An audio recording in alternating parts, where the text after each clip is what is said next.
Continue in front of me Samsung Galaxy S22 and I'll show you how to enable or disable NFC on this device.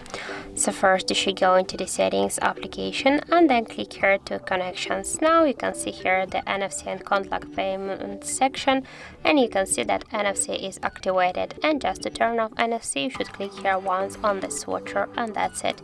And just to activate NFC again you should click here once again on the switcher, or just do it here in the connections section.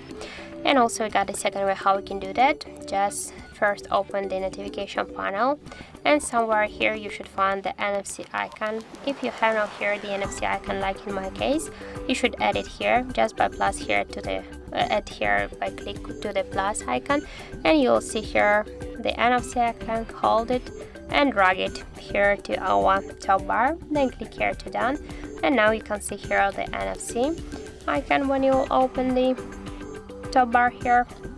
And just by click once on this icon you can activate the NFC, and just to turn it off by click once again on the switcher. So that's it. Thank you for watching, and if you found this video helpful, don't forget to leave a like, comment and to subscribe our channel.